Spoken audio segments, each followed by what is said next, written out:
네, 패널 토크는 한국 스페이스테크의 민관 협력 전략이라는 주제로 진행되겠는데요. 한국항공우주연구원의 조기주 팀장님, 네, 동아사이언스의 박근태 팀장님, 그리고 블루포인트 파트너스의 이용관 대표님 세 분께서 함께해 주시겠습니다. 힘찬 박수로 환영해 주시기 바라겠습니다.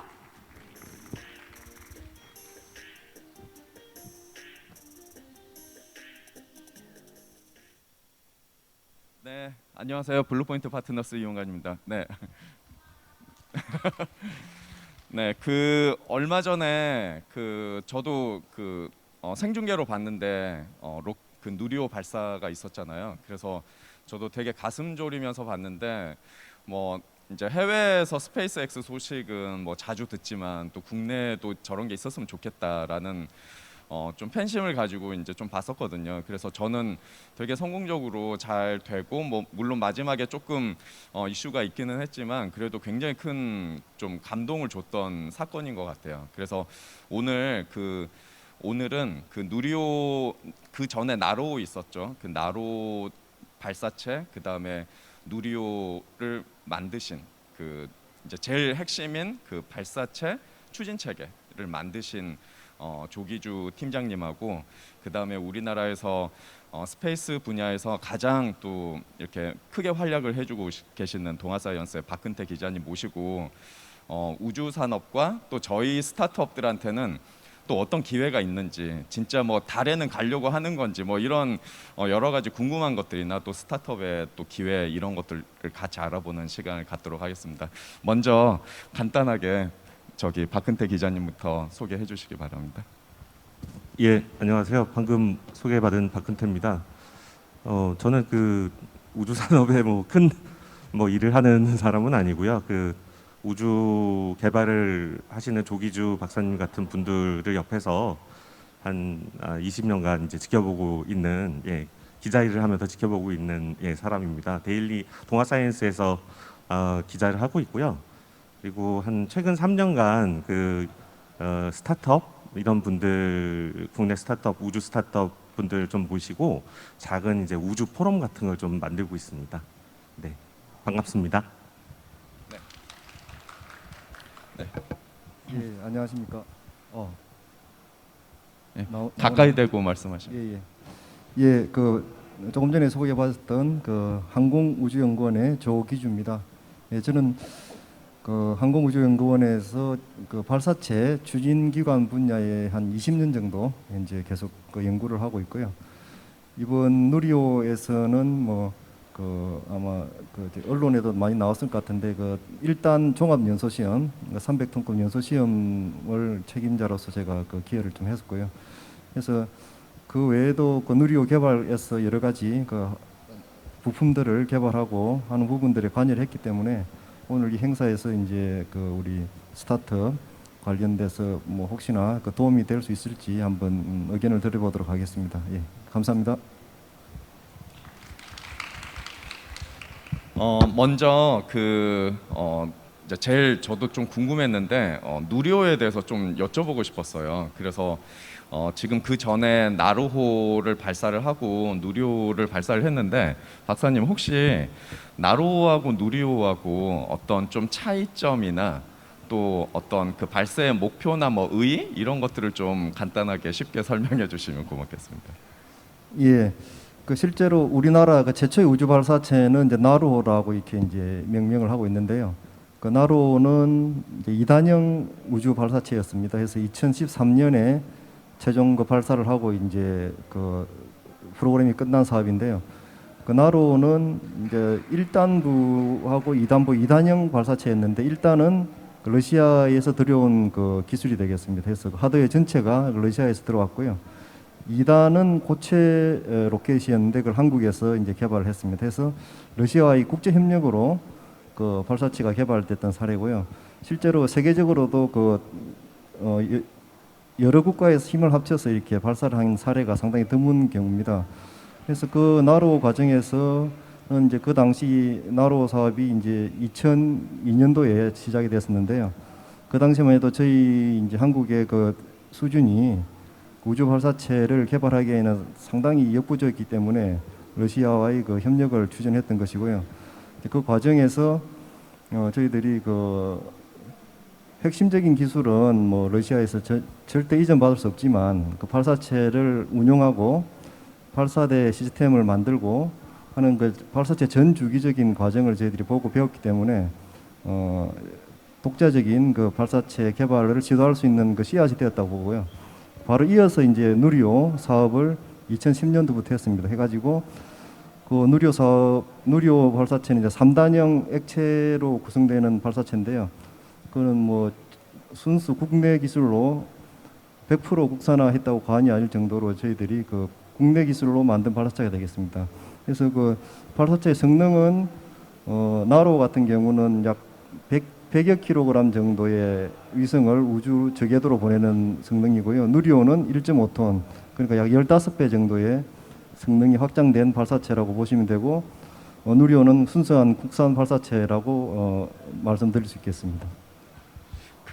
그 누리호를 발사할 때 저도 봤었는데 거의 한 20만 명 정도가 생방송으로 보고 계시더라고요. 그래서 정말 국민적인 관심이 너무 많다는 생각이 들었고, 그러면 지금 이제 그렇게 발사를 하셨는데 지금 많은 분들이 또 앞으로 계획은 어떻게 되는지 이런 궁금해 하시거든요. 그래서 지금 뭐 언론에 나온 것도 있지만 혹시 간단하게 계획을 좀 설명해 주시겠습니까?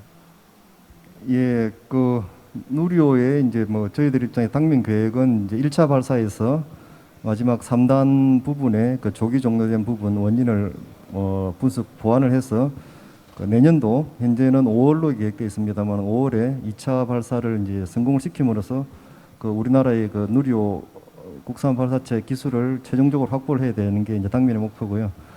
그 이어서 4번의 그 추가 발사가 지금 계획되고 있습니다. 그래서 그 4번의 추가 발사에서는 이제 우리나라에서 개발되는 실용 위성을 실제로 탑재해서 우주 궤도로 보내는 발사 서비스를 계획하고 있는 것이죠. 그래서 현재까지 확정된 계획은 그 누리호를 총 6번 발사하는 계획이 현재 잡혀 있다고 보시면 되고 2027년도까지 계획이 잡혀 있습니다. 네, 지금 너무 좀 저도 궁금해가지고 질문을 조금 한 번만 더 드리겠는데요. 그 누리호 지금 많은 분들이 이제 뭐 예를 들면 스페이스X 같은 경우에 뭐 우주 여행도 하고 재사용 로켓으로 또 뭐 화성이나 뭐 이런 탐사 우주 정거장에도 뭐 화물도 보내고 뭐 이런 일들 하고 있는데, 이제 이런 시험 평가나 발사들을 한 다음에 그 다음에 좀 어떤 좀 의미 있는 프로젝트를 좀 계획하고 있는지, 예를 들면 우리나라도 뭐 달 탐사 계획이 있는 건지 아니면은 뭐 진짜 뭐 화성에 갈 수 있는 건지, 또는 뭐 재사용 로켓 같은 것도 우리도 뭐 그런 걸 계획하고 있는 건지 이런 것들 좀 말씀 주시면 좋겠습니다. 예, 그렇습니다. 그 누리호가 이제 그 우리나라 국산 최초의 발사체로서 이제 개발이 뭐 이제 되어 있는 상태고요. 그래서 이제 그 후속 그러니까 누리호 이후에 그 계획을 추진하기 위해서 이제 여러 가지 저희들 계획을 하고 있는데, 이제 그것이 병행하는 것이 그 최초로 개발된 국산 발사체 누리호의 그 신뢰성 확보가 중요합니다. 왜냐하면 이제 상용 서비스를 하기 위해서는 발사체 신뢰도가 중요하기 때문에, 그래서 조금 전에 말씀드린 것처럼 반복적인 발사를 통해서 그 누리호의 신뢰성을 계속 확보해 나가는 그런 과정이 이제 하나가 진행이 될 거고요.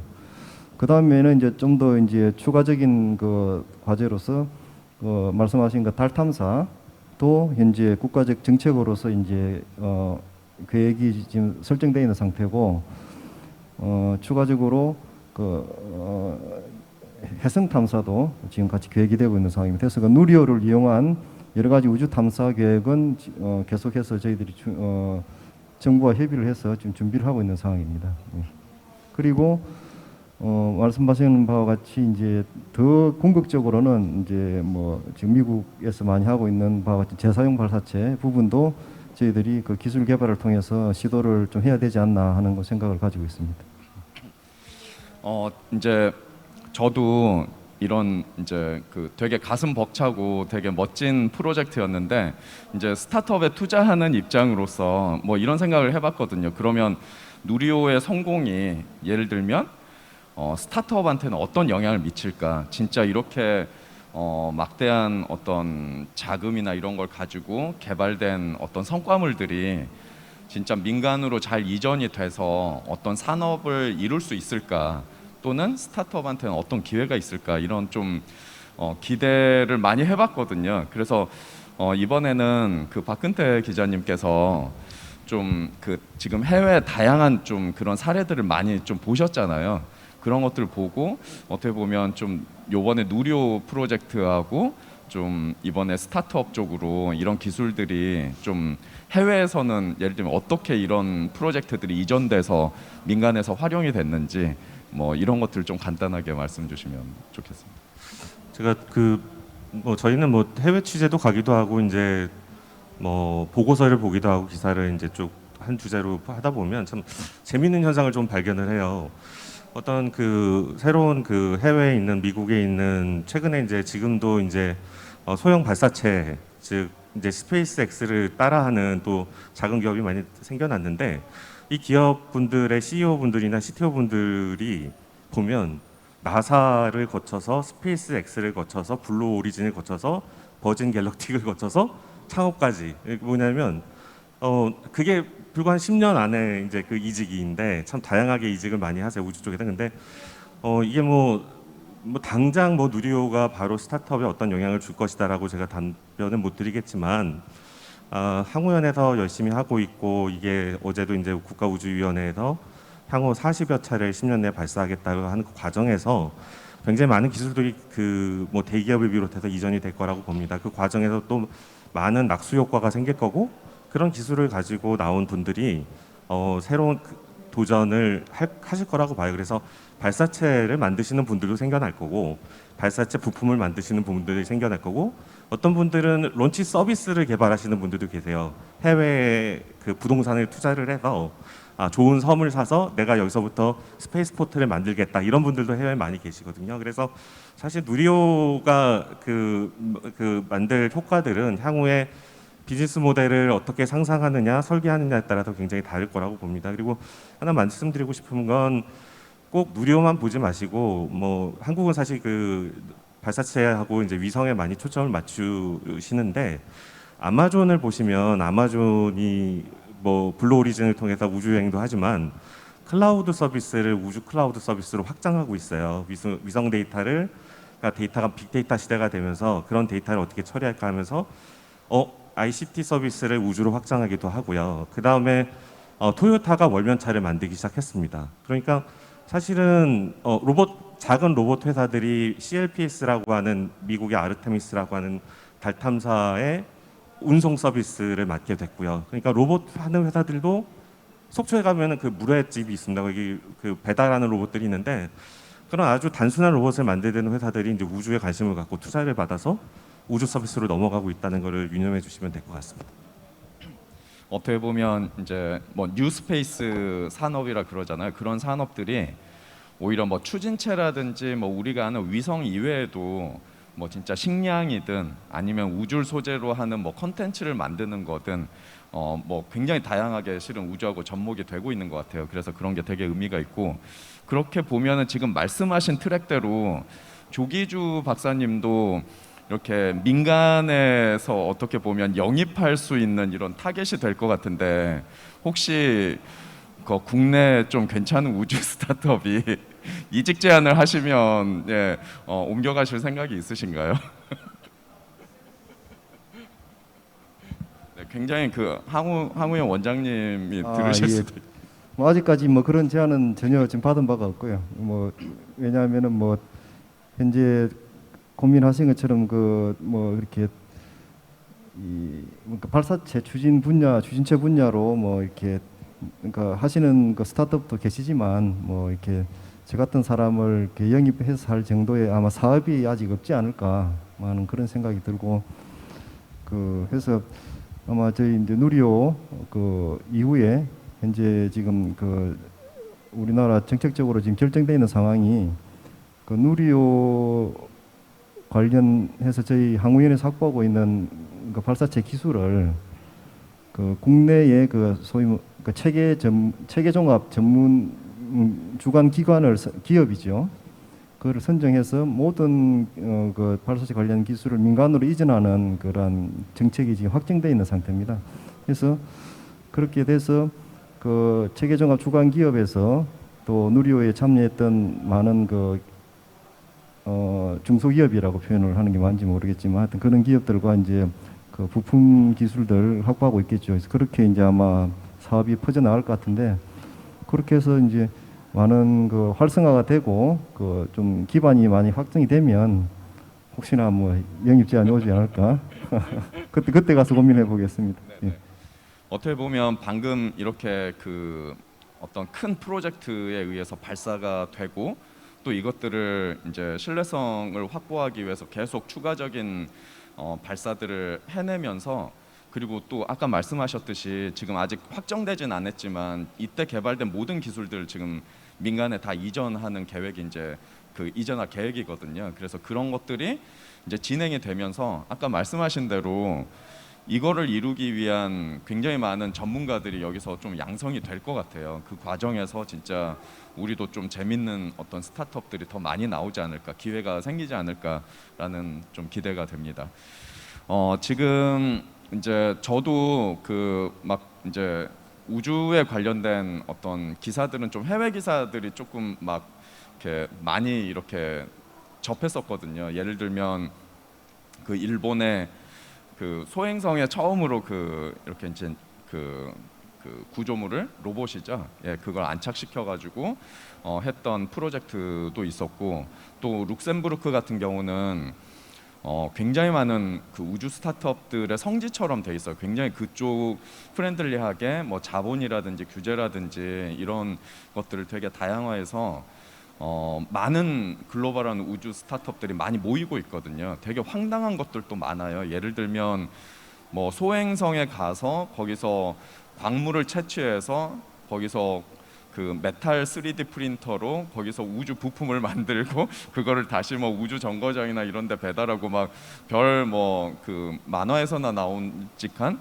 그런 사업 모델을 가지고 창업한 회사들이 또 있더라고요. 그래서 되게 재밌었는데 혹시 그 해외에 지금 이제 그 발사체 같은 경우도 뭐 스페이스X처럼 대형 발사체도 있지만 또 최근에는 이제 큐브셋처럼 되게 특수 목적으로 소형 위성들도 굉장히 그 좀 기대가 많이 되는 시장 중에 하나잖아요.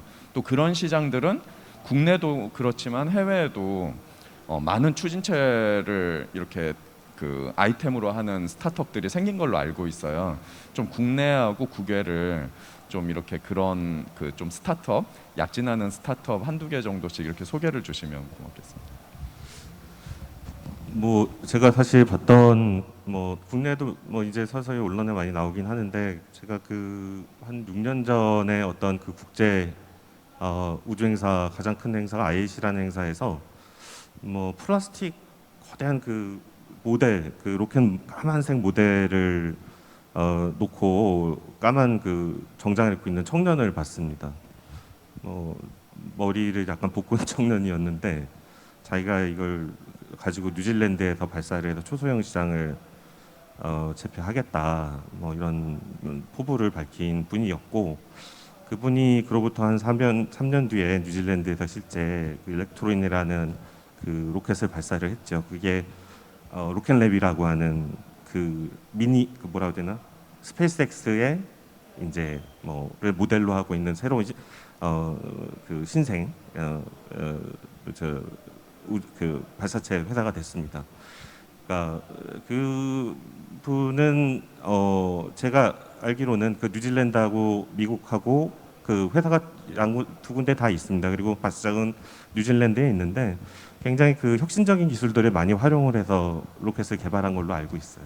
3D 프린팅도 활용을 하기도 하고 그리고 굉장히 그 IT 기술들을 굉장히 접목을 해서 아주 세련된 그 관제 시설도 갖고 있었던 걸로 알고 있고 굉장히 홍보 전문가를 아주 잘 정립을 해가지고 굉장히 스페이스 X 못지않은 홍보를 했었어요. 그래가지고 굉장히 인상 깊게 봤었는데 그 로켓랩이 작년인가요? 재작년에 이제 미 국방부 과제까지 따내면서 이제 더는 한국에 불러도 오지 않는 스페이스 X만큼의 어떤 힘을 갖게 된 회사가 불과 6, 7년 만에 이제 만들어졌습니다. 한국은 그때 로켓랩 창업자 네. 나이가 몇 살이었죠? 그때 제가 명함 받았을 때 29이었, 26, 7이었나 그랬습니다. 물론 그 나이가 더 많은 스태프들도 있었는데 엔지니어들도 있었는데 대부분의 스태프들이 20대였던 걸로 기억이 납니다. 예. 그래서 참 굉장히 인상이 깊었고 스태프들도 미국 사람 이런 사람들이 아니라 다양한 그 경력을 가진 국제 네트워크를 통해서 영입을 해서 이미 그때부터 이제 이 사업은 단순하게 이제 그 지역만의 국가만의 사업이 아니라 이 국제적인 사업으로 키워보려고 하는구나라는 생각을 했었습니다. 그리고 굉장히 개방적인 태도를 갖고 있었고 한국에서 온 이 키 작은 기자한테도 굉장히 잘 대해줬던 걸로 기억이 나서 이 콧대 높은 기업들 또 많지만 당시에 피터 백 CEO나 그 기업이 굉장히 겸손하고 또 태도가 좋은 기업이었던 걸로 기억이 나고 있고요. 역시나 그런 기업이 잘 되는구나라는 생각이 지금도 들고 있습니다. 그리고 한국도 지금 몇 개 회사가 준비를 하고 있고 지금 이 시간에도 어딘가에서 발사를 준비하고 있는 회사가 있는데 조금 지켜봐야 될 것 같지만 그래도 실패를 통해서 또 성공이 나오는 거니까요. 한국 기업들 뭐 이노스페이스나 페리즈 이런 기업들이 신문이나 온라인에 나올 때 잘 기억해 두셨다가 여기 젊은 그 스타트업 창업자분들 많이 계신 것 같은데 응원을 꼭 해주시기 바랍니다. 저도 뭐 저희 회사도 이제 로켓 회사에 이제 투자를 했었는데 처음에는 아까 로켓랩 회사 CEO가 뭐 20대일 때 이제 투자를 했다고 보셨다고 했는데 저도 좀 그런 의심이 있었거든요. 그 친구가 21살이었거든요. 제가 투자할 때. 그리고 그 팀이 총 9명이었는데 평균 나이가 21살이었어요. 그러니까 완전 중학교 때부터 로켓 덕질을 하던 사람들이 모여가지고 만든 회사였거든요. 근데 그 회사가 지금 누적 투자액이 거의 한 300억 정도 될 정도로 하고 지금 이제 거의 완성이 돼서 시험 발사를 이제 앞두고 있거든요. 그래서 뭐 어느 날은 제가 자고 있는데 카톡으로 동영상이 하나 왔는데 연소 시험 가장 최근에 한 시험 동영상을 이렇게 보여주더라고. 근데 너무 좀 이뻐가지고 이렇게 불꽃 색깔만 봐도 이게 얼마나 엔진이 발전하고 있는지 좀 느껴질 정도더라고요. 근데 그날 아침에 본 거는 이제까지 본 것 중에 너무 제일 괜찮았어가지고 저도 아침에 되게 기분 좋게 깬 기억이 있어요. 근데 그런 것처럼 어떻게 보면 되게 젊은데도 이게 그냥 우리 생각에는 되게 엄청 많은 경험을 쌓은 사람들이 이렇게 해야 되는 분야 아닌가? 너무 어려운 분야 아닌가?라고 생각할 수도 있는데 아까 말씀하신 것처럼 이런 부품을 3D 프린터로 만들 수 없나? 그럼 훨씬 더 싸고 잘 만들 수 있는데 뭐 이런 방식으로 뭐 여기 홍보도 마찬가지고 이제 자금을 계속 대야 되기 때문에 그래서 좀 되게 젊은 친구들이 되게 요즘 스타일로 자본의 조달과 뭐 기술의 어떤 핵심 기술을 확보하는 방식을 되게 좀 새롭게 접근하는 것이 되게 좀 신선했거든요. 그런 회사가 또 한국에서 이런 시도한다는 것도 너무 재밌었고 그래서 앞으로 좀 지켜보면 재밌는 어떤 성과가 나지 않을까 하는 분야고요. 스페이스 분야 중에 지금 저희가 이제 좀 추진체 뭐 발사 로켓 뭐 이런 거 얘기를 많이 했는데 혹시 스페이스 분야 중에 좀 스페이스 분야를 좀 몇 개로 좀 한번 예를 좀 들어주시고 그 중에 좀 우리가 좀 눈여겨봐야 될 곳, 예를 들면 지금 우리가 스페이스X 같은 회사를 뭐 생태계에서 나타날 수가 없잖아요. 그래서 그런 게 아니라면 스타트업으로서 좀 노려볼 만한 그런 분야들은 어디가 있을까? 예, 지금 서로 좀 핑퐁을 하고 계신데 아마 제가 질문을 다 따로 드릴 겁니다. 네네, 먼저 박근태 기자님이 한번 말씀해 주시죠. 네. 그래서 저는 일단 로켓 기술은 일단 한국이 확보를 해야 되니까 사실은 이제 조금 차분히 기다리고 우리 연구자들이 핵심 기술을 확보하는 날까지를 잘 기다리면 될 것 같아요. 그리고 그때부터 일어나는 변화와 혁신은 그걸 기다려야 되는데 그래도 지금 전 세계적으로 뭐 뉴스페이스다, 스페이스 4.0이다, 굉장히 뭐 많이 요즘 뭐 뭔가 변화가 있구나 많이 접하셨을 거예요. 그래서 할 수 있는 분야가 굉장히 많이 있습니다. 그래서 제가 아침에 잠깐 오다가 그 스페이스X의 커리어 사이트를 가보시면 잡 오프닝 사이트가 있습니다. 거기 가보시면 오늘 아침 현재 553개의 잡 오프닝이 되어 있어요. 근데 다 달라요. 잡 오프닝이. 예를 들어 요즘 이제 스페이스X가 사람 유인 계획이 있단 말이에요. 우주복을 직접 만듭니다. 그러면 스페이스 숫 엔지니어가 있고 스페이스 숫 패턴 메이커가 있고 스페이스 숫 수어가 있습니다. 그 정도로 분업화되고 있고 그들은 그걸 다 디스크립션 합니다. 정확하게. 그만큼 그게 다 분업화되어 있고 그게 다 사업화할 수 있는 영역이라고 저는 보고 있거든요. 제가 지금 현실적으로 우리나라에서 가장 강점은 굉장히 좀 몇 가지가 있어요. 한국은 소프트웨어 파워가 분명히 있고요. 그 컴퓨터 엔지니어들이나 컴퓨터 사이언스 발전이 되어 있다고 봅니다. 신문에서는 AI가 뭐 멀었다 하지만 저희 그 대학 졸업한 엔지니어들, 소프트웨어 엔지니어들 굉장히 실력 좋고 AI 분야를 잘 활용을 하면 일단 한국이 가장 먼저 접근할 수 있는 분야들이 굉장히 많습니다. 뭐 지구 관측 정보를 활용해서 뭐 지구의 다양한 부분들을 분석할 수 있는 영역이 많습니다. 해외는 이런 게 있습니다. 지구 그 오하이오의 어떤 주차장의 그 변화, 몇 년간의 주기 변화를 디텍션해서 이걸 AI로 돌려서 미국의 경기 사정을 알 수 있고요. 그다음에 중국의 그 항구에 접반돼 있는 배의 톤수, 그 척수나 배의 규모를 계속 학습시켜서 요즘 중국이 몇 척의 배를 얼마나만큼 만들고 있는지 뭐 이런 거 조선소 이제 사진을 가지고 그러니까 이런 걸 가지고 이제 경제 예측을 하기도 하고 이런 상품들을 만들어냅니다. 또 국방 분야에서는 AI 그 거의 미국은 가성비 안 따지고 쏟아붓는 분야거든요. 거기에 미국의 AI 엔지니어들이 가장 도전적으로 매달리고 있어요. 미국에는 국정원이 역할을 하는 데가 굉장히 많은데 거기에는 다 그 민간 기업에 오픈되어 있는 오픈 비즈니스 뭐 이렇게 사이트들이 다 있거든요.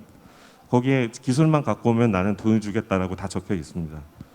거기는 우리가 제공하는 데이터를 제공할 테니 가장 내가 싫어하는 사람들을 잘 식별해줘. 뭐 이런 목표가 분명히 정해져 있고 그걸 잘 식별한 기업들을 잘 키워서 국방부에서 이제 사서 쓰기 시작합니다. 군에서.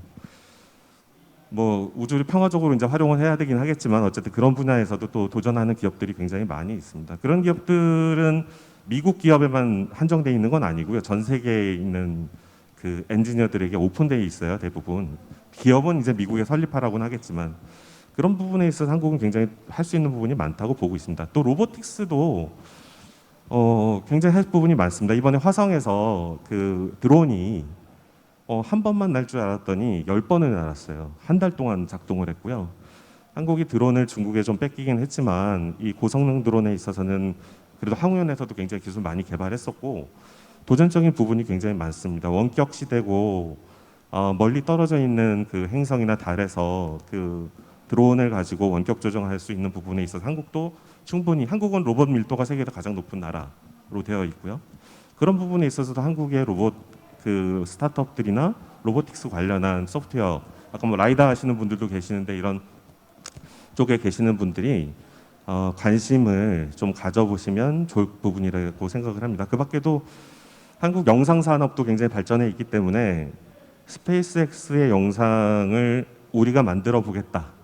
그 멋진 영화 같은 영상을 뺏어 보겠다. 뭐 오징어 게임도 우리가 뭐 넷플릭스를 먹었듯이 앞으로 이제 우주 기업들이 많이 생겨나서 홍보 영상들이 많이 발주가 될 텐데 우리 멋진 그 저기 산업 디자인 학과 나온 그 분들이 꼭 무슨 뭐 영화 영상이나 이런 것만 하지 마시고 그런 우주 발주 시장이나 이런 데도 관심을 가져보시면 굉장히 그것도 큰 마켓이라고 얘기를 하더라고요. 그러니까 그런 부분에도 도전할 부분 그것도 다 범우주 산업이라고 저는 생각이 들고 가장 지금 손에 잡을 수 있는 스타트업들이 도전할 수 있는 부분이라고 저는 생각합니다. 그리고 나서 뭐 위성 로켓 개발되고 하면 그걸 가지고 또 해보신 것도 방법이라고 생각을 하고요. 네.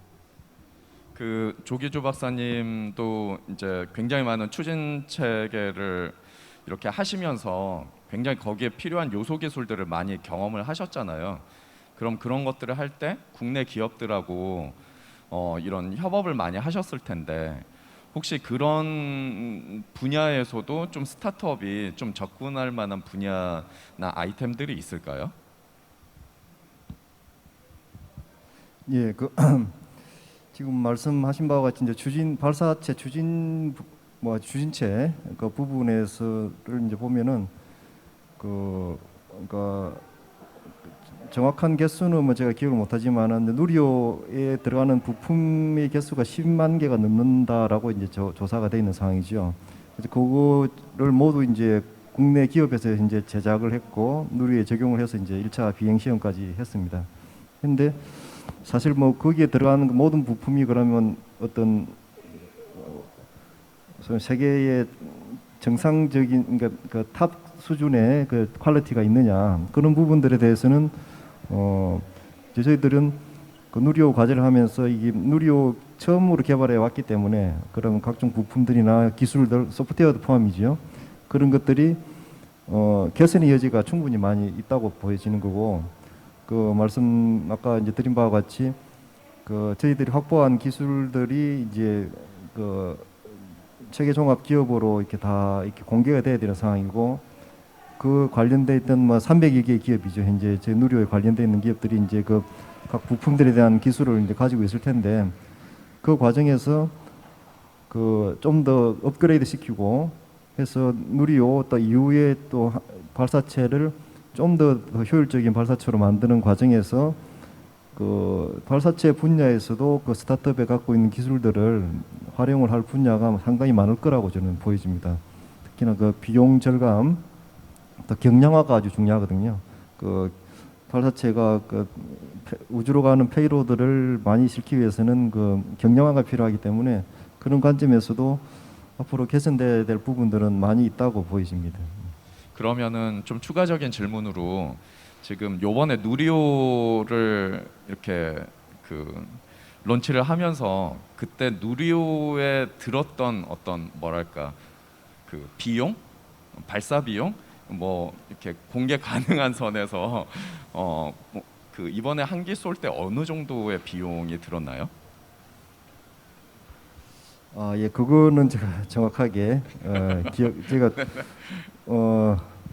제가 연구만 하다 보니까 다 합쳐가지고 얼마 들었는지 그거는 또 그 개발 비용이나 뭐 또 참여하시는 뭐 여러 가지 또 여러 가지 그 비용이 합해져야 되기 때문에 제가 뭐 그게 정확히 얼마다라고 말씀드리기가 좀 힘들 것 같습니다. 그 뭐 박사님이 말씀을 안 해주셔도 그 국제적인 어떤 그 가격대가 있기 때문에 한 저 정도 사이즈면 한 500억 정도, 예, 500억에서 뭐 비싸면 1000억 정도, 좀 크면은 요 정도 사이로 알고 있는데 실은 그 정도를 이제 우리가 발사하는 그 계획이 앞으로 지금 한 번 했고 수정해서 한 번 하고 추가로 4번 더 있기 때문에 그렇게 한다 해도 어떻게 보면 이게 시장의 규모로 보면 그렇게 큰 비용은 또 큰 시장은 아니거든요. 규모로 보통 이제 좀 매력적인 시장이다 그러면은 국내에서 뭐 커머스만 해도 거의 엄청난 시장이고 그래서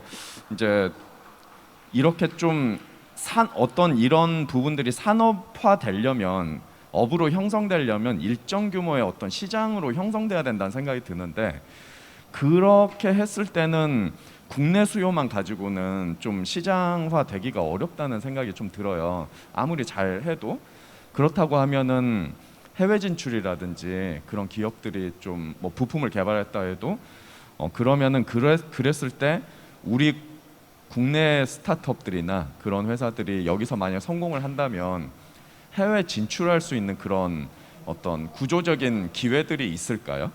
예를 들면 뭐 이런 게 왠지 뭐 안보 문제라든지 뭐 보안 문제도 마찬가지고 뭐 여러 가지 좀 규제가 다른 업보다는 좀 심할 것 같아서 기술이 밖으로 나가는 거에 대해서 그래서 혹시 이런 거는 어떻게 생각을 하시나요?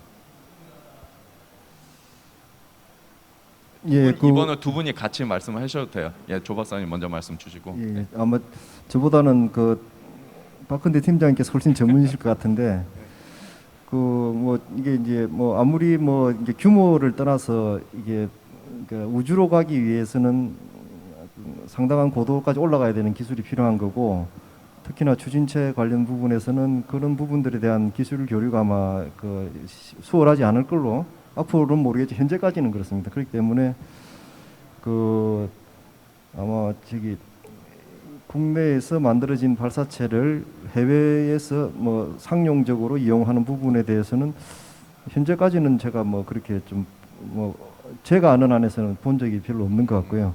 그렇기 때문에 그런 부분들이 뭐 이렇게 좀 변화를 해서 아마 가능한 시대가 올지는 모르겠지만, 현재로서는 좀 그런 부분들이 이제 우주로 가게 되면은 여러 가지 다른 나라와의 그 어떤 그 영공 통과라든지 그런 부분들이 있고 하기 때문에 발사장 문제, 그런 것들이 이제 많이 제약이 있을 것 같고요. 그래서 뭐 제가 볼 때는 아까 말씀드린 바와 같이 이제 그 누리호 과정에서 개발됐던 우주 하드웨어 및 소프트웨어 기술을 이제 이게 국내에 이제 스타트업 비롯한 여러 이제 기업들로 전파가 되고, 그게 이제 시장이 형성되면은 그 기술을 바탕으로 민간에서 수행할 수 있는 정도 규모의 발사체 개발을 해서, 또 그에 따르는 아까 큐브셋 말씀하신 것처럼 그러한 그 수요들을 많이 도출을 해서 국내의 어떤 산업을 활성화시키는 것이 가장 현실적이지 않을까, 뭐 그렇게 보여집니다. 예. 실은 그 스페이스X도 그 원가를 줄이고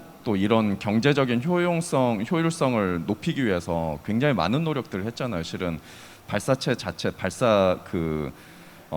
또 유닛으로 다 좀 모듈로 통일화시키고 이러면서 이제 가격도 많이 좀 내리고, 그래서 저희도 어떻게 보면 적은 수를 가지고 이게 경제성을 좀 확보하고 스타트업도 충분히 수익을 낼 수 있는 어떤 그런 구조가 만들어지려면, 만약에 해외로 나가는 게 어렵다면 좀 뭐 모듈화나 표준화나 좀 그런 것들에 대해서 되게 고민을 많이 해야 되겠다라는 좀 생각이 들었고, 만약에 더 좋다면 정책적인 어떤 규제에 관련된 거나 정책 지원들이 있으면은 훨씬 더 좀 도움이 될 것 같다는 생각이 듭니다.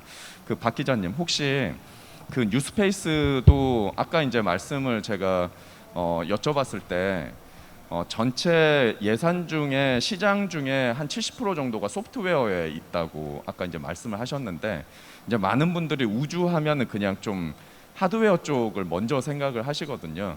소프트웨어는 아까 이제 말씀은 간단하게 해주셨지만 조금 더 깊게, 조금 더 자세히 어떤 기회들이 있을까, 우리나라 스타트업이 여길 도전한다고 봤을 때 어떤 분야를 좀 하면 좋을까, 뭐 이렇게 딱 찍어준다기보다는 영감을 얻을 수 있으면 좋겠다는 생각에서 여쭤봅니다.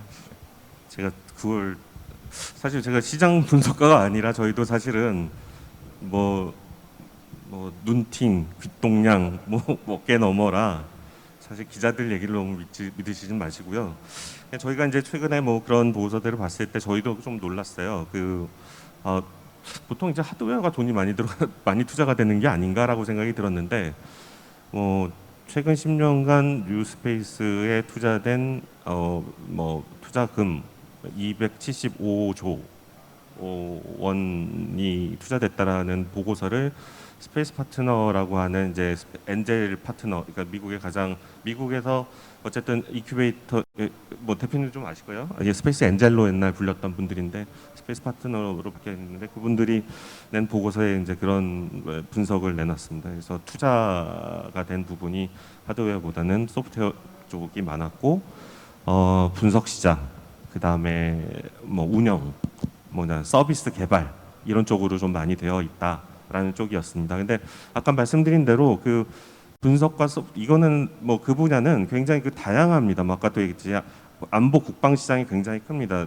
가장 큰 사람들의 착각은 뭐 뉴스페이스라고 하면 민간 주도의 시장으로 최근에 자꾸 뭐 잘못 표현되고 있는데, 여전히 뭐 큰 비용은 정부 공공에서 많이 나오고 있고요.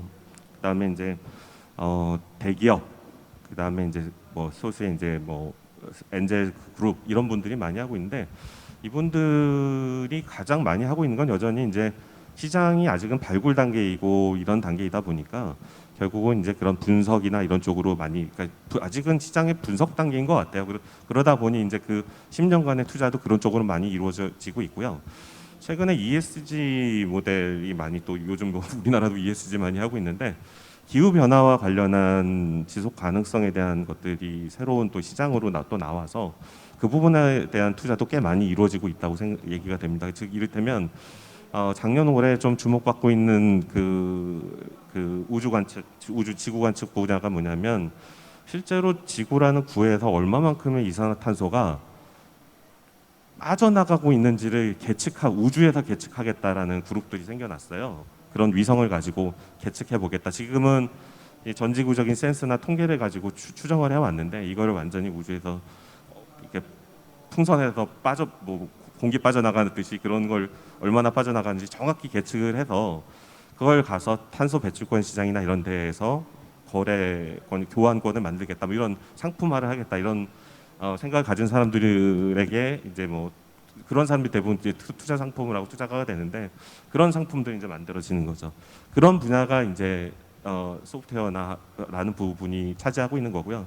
참고로 한 5년 전쯤에 사실 이제 지금은 이제 교수를 하시지만 저희 그 대학원 스승님이 이제 창업을 먼저 하셨습니다. 대학 졸업하고 창업을 미국에서 하셨는데 거기는 이제 지구 관측 데이터를 가지고 선물 옵션 상품을 만들었습니다. 지금도 이제 보편화돼 있는데 전 세계적인 산불 그 상황을 위성 사진을 통해서 알고 옥수수밭에 산불이 많이 나면 미리 선물을 사두는 그런 걸 가지고 이제 록펠러 재단이나 하버드 재단에 선물로 팔아서 이윤을 남기는 그런 선물 옵션 상품을 위성 정보를 활용해서 이제 만들었던 선진적인 그 회사들이 미국에 이미 15년 전에 20년 전에 존재를 했었고 그게 이제 좀 큰 회사들이 생겼는데 그런 부분들이 이제 굉장히 많이 투자를 받고 구글이나 이런 거대 기업에 이제 합으로 인수가 되긴 했지만 아무튼 그런 기업들이 여전히 많이 생겨나고 있다는 거, 그걸 뭐 생각해 보시면 될 것 같습니다. 네. 네. 어떻게 보면 하드웨어 말고도 데이터라든지 또는 뭐 위성 영상이라든지 이런 것들을 어떻게 분석하냐에 따라서 굉장히 많은 가치를 만들어내는 것 같아요. 어떻게 보면 그런 부분들이 좀 그 생태계적으로 저희가 좀 접근하기 쉬운 시장일 수 있겠다는 생각이 듭니다. 실은 이제 우주 분야가 너무 그 뭐랄까 이제 뭐 다른 분야도 그런데 특히 규제라든지 정책에 되게 민감한 산업이라는 생각이 들어요. 그래서 예를 들면 의료 같은 분야도 뭐 규제가 정말 많잖아요. 근데 이제 코로나 때문에 예를 들면 원격 의료라든지 진료라든지 이런 것들이 한시적으로 지금 이제 시행되고 있는데 이런 것 자체가 또 산업에는 되게 좋은 기회라고 생각해요. 그 우주 쪽에서는 어떻게 보면 그러니까 스타트업이나 산업적인 관점에서 이런 규제들이 조금 이렇게 좀 변하면 좀 도움이 될 것 같다 이런 게 좀 있을 것 같거든요. 그래서 혹시 뭐 규제 관련된 좀 불편했던 또는 이것 때문에 사업에 좀 저해가 됐던 이런 사건이나 에피소드 그리고 이런 거는 좀 이렇게 변했으면 좋겠다 이런 관점에서 좀 한 말씀씩 해주시면 좋겠어요. 혹시 조 박사님 있으세요? 네.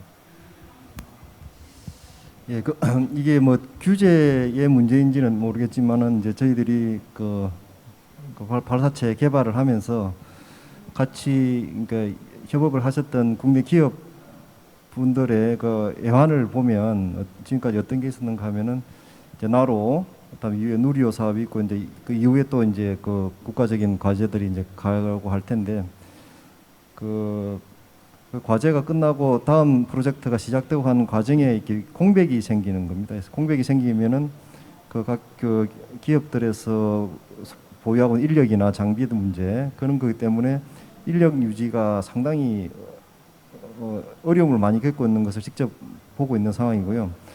그렇기 때문에 그런 우리나라의 그 산업 생태계 유지를 위해서는 그런 우주 쪽에 뭐 지금까지는 앞으로는 이제 뉴스페이스에서 이렇게 많은 이제 민간으로 확산이 돼야 되겠습니다만 현재까지는 이제 그 정부 주도의 그런 그 프로젝트가 많이 흘러왔기 때문에 아직 그게 뭐 한순간에 바뀔 수는 없을 것이고 그래서 그런 부분에서 이 우주 쪽에 관련하는 산업체의 그 인력이나 이런 장비 인력 유지를 위해서는 연속적인 그 투자, 그다음에 과제 발굴, 그다음 시행 그런 것들이 이제 수행이 돼야 된다 봐지는 것이고요. 해서 뭐 그런 데서 이제 저희들이 연구개발 과제로 지금 진행을 해왔는데 그런 부분에 제도에서도 좀 더 수월하게 진행될 수 있는 그런 정책적인 변화가 좀 있었으면 하는 그런 바람을 가지고 있습니다. 박 기자님 혹시. 예, 저도 사실 그 나로 때 이후에 굉장히 큰 가뭄을 겪었다는 얘기를 저도 많이 알고 있어서 저 얘기는 되게 심각한데, 나로 첫 발사가 2009년이고 마지막 발사가 13년인데 그 아직도 10년 넘게 그게 해결이 잘 안 된다고 하고, 이번 누리호 때도 또 그 얘기가 많이들 나와서 저건 좀 빨리 해결이 됐으면 좋겠고요. 저는 이게 대학에서 이제 좀 엔지니어들이 많이 나오려면 뭐 발사도 좀 해보고 모두 좀 해보고 해야 되는데, 카이스트에서 가끔씩 이제 사운딩 로켓이라고 해가지고 이제 아주 초기 공학도들을 키우기 위한 이제 시험용 로켓 발사를 할 곳이 없어서 맨날 이제 어디 저기 무슨 간척지 같은 데 가는데, 그것도 이제 한국의 국토교통부, 공군 말고 또 미군한테까지도 허가를 받고 시간을 기다리고 공역을 받고 이런 얘기를 하다 보면 미국에 보면은 아예 그 1년에 한 번씩 큰 축제가 열려요. 전국적으로, 아니 전 세계적으로. 로켓 발사하고 싶은데 마음대로 쏘라고 해서 아리조나 사막 같은 데 막 가서 신나게 쏘거든요. 거기서부터 대부분 로켓 엔지니어들이 탄생을 하는데, 한국은 이제 어쩔 수 없는 상황이죠. 그래서 뭐 어쩌란 얘기는 하지만 그래도 우리가 좀 열심히 촘촘히 찾아봐서, 지도를 찾아봐서 좀 그런 공역을 잘 찾아줘서 학생들이 좀 자유롭게 쓸 수 있는 그런 것들 좀 만들어주는 게 좀 필요하지 않은가. 그리고 이건 조 박사님께 한번 여쭤보고 싶은데, 이게 풀렸는지 모르겠는데 아직도 우주 산업이 산업 분류표에 포함이 되어 있나요? 그걸 아직도 모르겠어요. 우주 산업이라고 우주 분야가 무슨 산업 기준 분류표 같은데 기준이 없어서, 뭐가 항공 기계 뭐 이런 건 있는데 우주는 안 된다고 하는데, 그것만 봐도 사실은 뭐 정부에서 무슨 사업을 신청하고 뭐 할 때 굉장히 큰 불편을 겪는다고 알고 있습니다. 네. 그래서 그런 것들도 좀 해결이 됐으면 좋겠고, 뭐 사실은 뭐 제가 국내 벤처가 많지는 않은데 말씀하신 거 보면 뭐 이렇게 뭐 정부가 도와줄 필요는 없는데, 이제 보이지 않는 없던 뭔가 새로운 걸 할 때 그때부터 생기는 규제가 있다고 하더라고요. 이게 명문화돼 있지 않는 규제. 그러니까 처음 하는데 규제는 없었고, 얘기하는 순간부터 좀 갑자기 힘들어지는 규제들이 좀 생겨난다고 하더라고요. 저도 사실 뭐 이렇게 몇 번 그런 경험을 한 적이 있는데, 그런 부분에 있어서 이제 좀 전략적 설계자라고 요즘 뭐 표현이 되나? 공무원들 앞으로 그렇게 좀 표현해 달라고 누가 얘기하던데, 미래지향적으로 좀 공무원들 분들이 좀 그렇게 좀 설계를 해주셨으면 좋겠어요. 네. 얘기하는 순간 규제가 생긴다는 말은 좀 없어졌으면 좋겠습니다. 예. 마지막 이제 시간이 얼마 남지 않아서 제가 최근에 이제 투자 쪽 입장에서 보면은 한 3, 4년 전까지는 그래도 좀 스타트업이, 우주 관련된 스타트업들이 그래도 많지는 않지만 꾸준히 등장을 했었던 것 같거든요. 근데 최근에 보면은 우주 스타트업이 그렇게 잘 안 보여요. 대부분 이전에 있던 회사들이고, 그래서 이게 뭐 생태계에 좀 어떤 일이 있었는지 좀 궁금하기도 하고, 그래서 기자님이나 박사님 보시기에 지금 이제 좀 한국의 스타트업들은 우주 스타트업들이 나오기 위해서 좀 괜찮은 생태계인가, 여건이, 또는 뭐 예전에 안 나왔다면 요즘에 어떤 이유 때문에 좀 안 나올까, 이런 거에 대해서 좀 의견 있으시면 좀 말씀 주세요. 박 기자님이 아까 언뜻 무슨 말씀을 하셔가지고 좀 더 자세히 듣고 싶어요. 예, 아니 그 이상은 아닌데, 그 한국의 그 우주 스페이스 마피아 뭐 이렇게 통용되는 스타트업 분들이 계세요. 근데 해가 갈수록 점점 그 문을 닫는다기보다는 안 하시는 분들이 계시고, 이제 몇 기업 안 남았는데, 그분들이 몇 년 전에 있었던 2018년도로 기억이 나는 2017년도인가에 항우연 과기부의 예산을 받아서 항우연이 진행한 스타 창업 3기 멤버들이고, 거기 멤버분들이 대부분 창업을 하셨고, 그 분들이 이제 뭐 페리지 뭐 저기 뭐 나라스페이스 뭐 이렇게 무인 뭐 탐사 연구소 이렇게로 나온 걸로 알고 있습니다. 근데 그 이후에는 뚝 끊겼어요. 왜 그런 문제가 생겼나 보니까 이제 뭐 그런 프로그램이 일단 없어졌고, 두 번째는 이제 그런 창업자들이 이제 처음에 이제 한번 아이디어를 모을 수 있는 프로그램들이 몇 개 있었습니다. 예를 들어 우리나라 큐브셋 뭐 경진대회 같은 게 있는데, 그게 대학원생들한테 예산을 줘서 큐브셋을 만들어보고 그 우주 궤도에 올려보는 것까지 올라가는 겁니다. 거기서 큐브셋은 요즘 군집위성이라고 하는 서비스까지 나올 정도로 굉장히 발전된 모델로 나왔는데, 한국은 성공률이 굉장히 떨어져요, 해외에 비해서. 이게 그냥 만들어보고 끝나고 쐈을 때 성공에 대한 실패 이후에 이걸 어떻게 극복해야 되는지에 대한 후속 프로그램도 없고, 그것이 다 끊겨 있습니다. 그리고 뭐 위성 영상 대회도 열렸다가 별로 실적이 좋지 않고, 그 서비스 툴에 대한 대학원생들의 이해가 부족하다는 이유 또 사라지고, 뭐냐면 사업은 있는데 그 사업들이 다 뚝뚝 끊겨 있더라고요. 돈도 있고 사업도 있고 하실 분들도 있는데, 이것을 잘 연결해서 작은 아이디어가 약간의 투자를 받아 이제 사업의 시작이 되고 비즈니스 모델을 디벨롭해서 초기 투자자들까지 가는 데까지만 해도 사실 이제 거기서부터 시작을 하는데, 각각의 개별 사업들은 존재하는데 이 사업의 연결성이 다 끊겨 있는 게 저는 좀 문제라고 좀 보고 있습니다. 네, 지금 말씀 주신 것처럼 저도 좀 그런 걸 좀 많이 느끼긴 하거든요. 그러니까 어떤 트렌드가 글로벌하게 한번 생기면 이제 좀 부처에서, 정부 부처에서 이제 우리도 이런 거 해야 되지 않아 해가지고 이벤트로 이제 기획을 하는데, 이게 좀 정교하게 설계가 되지 않다 보니까 그냥 한번 이벤트를 한두 번 하고 후속 조치가 없으니까 거기서 딱 끊기는 거예요. 만약에 생태계가 만들어져 있으면 자발적으로 이제 이게 불이 붙어서 가는데, 우주 같은 분야도 뭐 저희가 아직 이렇게 자립을 할 만한 그런 충분한 생태계가 아니기 때문에 어느 정도 정부의 지원이 필요하고, 또 민간이 들어오는 것도 좀 뭐 단계별로 이렇게 들어올 수 있는 어떤 그런 그 토양이 돼야 되는데, 이게 이제 지금 좀 너무 열악하다 보니까 한번 이벤트로 시도를 하고 이런 것들이 이제 끊기면 아예 그냥 대가 끊기는 식으로 굉장히 생태계 치명적으로 이렇게 영향을 주는 것 같더라고요. 지금 방금 말씀하신 것처럼.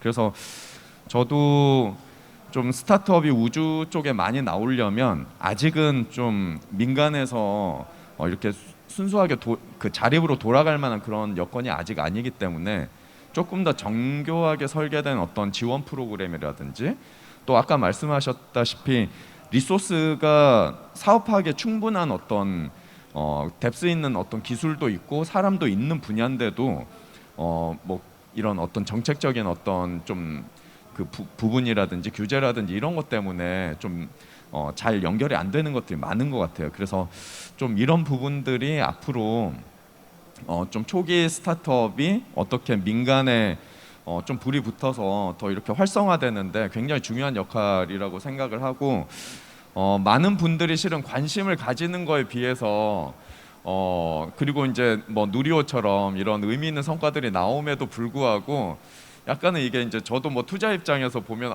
뭔가 투자를 하고 싶은데 이게 없는 게 너무 안타깝고, 뭐 2, 3년 전 생태계에 비해서 그렇게 또 크게 많이 발전하지도 않는 것도 좀 너무 글로벌한 어떤 수준하고 격차도 좀 걱정도 되고, 좀 그래서 앞으로는 우주 분야에 굉장히 많은 기회가 있는 거는 뭐 자명한 사실이고, 그래서 오늘 좀 그 여기 항우연과 또 우주 쪽에서 굉장히 많은 또 전문가들 많이 만나셨던 기자님하고 같이 좀 고민을 좀 같이 해본 자리였습니다.